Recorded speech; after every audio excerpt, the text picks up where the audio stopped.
Sir आप सुन पा रहे हैं क्या? मोहम्मद शोएब जी, आपका फोन सर अनम्यूट जी कर मेरी आवाज दीजिएगा। आई जी सर। जी, बोलिए बोलिए बोलिए। अब आई है सर। आवाज आई सर जी जी मेरी। जी, बोलिए बोलिए बोलिए। हेलो। बोलिए बोलिए जी सर, जी बोलिए देखिए बोलिए। चित्र जी ऐसा है।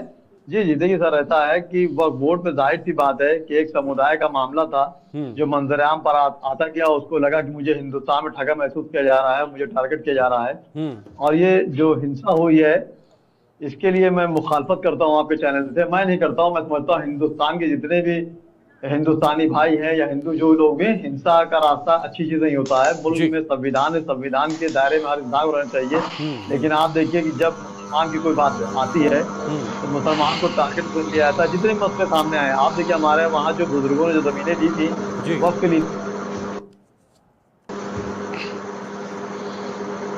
उतना काम ना हो पाया। ठीक है। गवर्नमेंट की नजर रही सर। देखिए मुकम्मल, जी जी मुकम्मल हो जाए बात है, सब बात काटेगी नहीं, दोबारा मौका ना दिया, लेकिन काटेगा नहीं, मुकम्मल नहीं हो पाई बात। तो उस नहीं, पे मौका दूंगा सर, अभी उतना बहुत समय काम ना है। हो पाया। और हम्म जी जी, और उस पे गवर्नमेंट ने नजर भी रखी। हम्म लेकिन जिस तरह एक समुदाय को लगता है हिंदुस्तान में कि मुझे ठगा महसूस किया जा रहा है, मेरी हर चीज छीनी जा रही है। हम्म अभी एक फेसबुक पे अभी मैंने जस्ट वीडियो देखा लखनऊ का, जामा मस्जिद देखा कि वहां पे हमारे भाई है, शिया भाई अपनी बेटी को लेके जा रहे हैं। और हम्म जुमे के दिन सर होता क्या है हमारे हम्म पास, जुमे के दिन जो इस तरह चीजें होती हैं जी। वहां टिकट नहीं लगता है।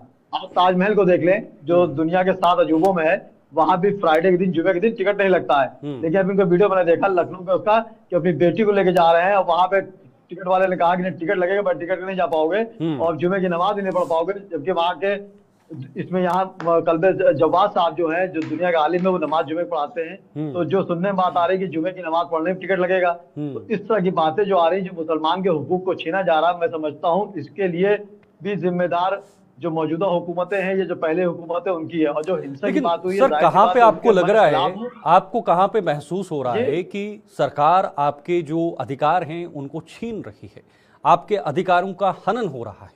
सरकार तो उल्टा कह रही है कि ये तो मुस्लिम समुदाय के हित में इसका संशोधन किया गया है ताकि गरीब लोगों तक इसका फायदा पहुंचे। जिस देखिए उद्देश्य के साथ वक्फ बोर्ड का गठन किया गया है वो उद्देश्य नहीं हो रहा था। आप चाहते हैं सर मोहम्मद देखिए शोएब जी, आप चाहते हैं कि इसमें देखिए पारदर्शिता बनी रहे, आप चाहते हैं कि इसमें देखिए ट्रांसपेरेंसी बनी रहे? देखिए सर होता क्या है, जी मेरी आवाज है सर, देखिए होता क्या है सर, मेरी आवाज है सर, जी जी, बोलिए आवाज आ रही है मेरी सर। बोलिए बोलिए सर। देखिए सर शीतल भाई, क्या बिल्कुल सही कह रहे हैं आप, देखिए बिल्कुल सही कह रहे हैं आप, इसमें कोई हम्म दो राय नहीं है। लेकिन होता क्या है सर कि तेरे वादे पे जिए हम, तू ये जान के झूठ जाना हम्म कि खुशी से मर ना जाते अगर एतबार होता। आप हम्म बताइए, जहाँ नफ्सा नफ्सा नफ्सा नफ्सी का आलम है, हम्म औलाद अपने माँ बाप के लिए सुन रहा है, शागिद अपने उस्ताद के लिए सुन रहा है, हम्म इस मामले में मुसलमान को पूरे हिंदुस्तान में हर मामले में टारगेट किया जा रहा है, फिर मुसलमान के लिए इतना बड़ा ठीक तोहफा लाया जा रहा है, ठीक है। तो कहीं ना कहीं शक की गुंजाइश पैदा होती है सर। एक सेकंड, गुंजाइश पैदा होती है हम्म कि आखिर मेरे लिए कितनी हमदर्दी कैसे आ गई। और यह हम्म भी हकीकत है कि वक्त की जमीनों पर बहुत से बड़े बड़े बिल्डर वगैरह कब्जा करे हुए हैं, यह हम्म हकीकत, इसमें कोई दो राय नहीं है। बड़ी हम्म बड़ी इमारतें बनी हैं, लोग किराए पे चल रहे हैं। हम्म आम मुसलमान को इसके बारे में पता ही नहीं कि होता क्या है, भी तो जनरल सी बात है, इसमें कोई दो राय नहीं है। हम्म लेकिन मेरी हुकूमत से गुजारिश थी, मरकजी हुकूमत से भी थी और रियासती हुकूमत से भी गुजारिश थी, जी। मुल्क के वजीर आजम नरेंद्र मोदी से भी गुजारिश थी, ठीक और है। रियासत के वजीर आला योगी आदित्यनाथ जी से भी गुजारिश थी कि ओके। इसमें कम से कम आम आवाम को कॉन्फ्रेंस लिया था। यहाँ पे मुसलमानों को कॉन्फ्रेंस नहीं लिया गया। और जितनी विपक्ष पार्टियां थी, आप देखिए, वो तो अगेंस्ट थी। ये अगर विपक्ष अगेंस्ट में होता है तो हम उसको हैरत नहीं मानते, वो करती है।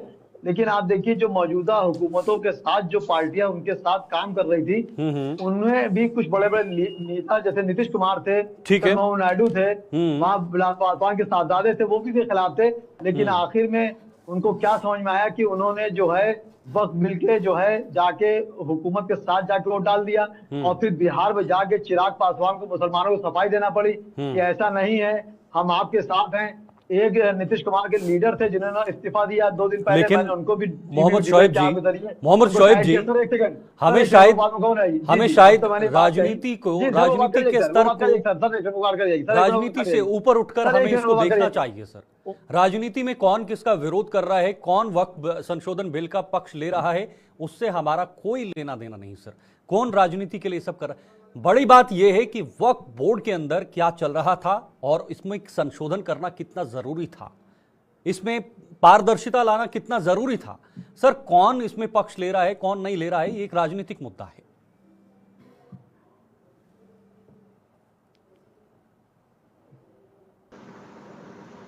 शोएब साहब,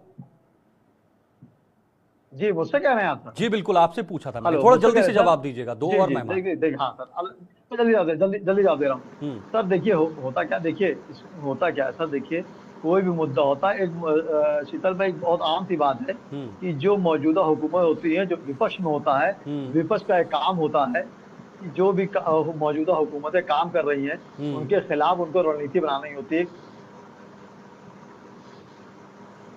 ठीक है, लौटता हूं आपके पास। आपका थोड़ा नेटवर्क इशू आ रहा है। क्या अच्छा? जी, नेटवर्क इशू हाँ आ सर रहा सर, है। जी वो ठीक करते फिर मैं लौटूंगा आपके पास। जी डॉक्टर अभिषेक ठीक, अलाव जी, आपके पास आऊंगा। जी सर, जी डॉक्टर सर, अभिषेक जी, जी। ममता बनर्जी का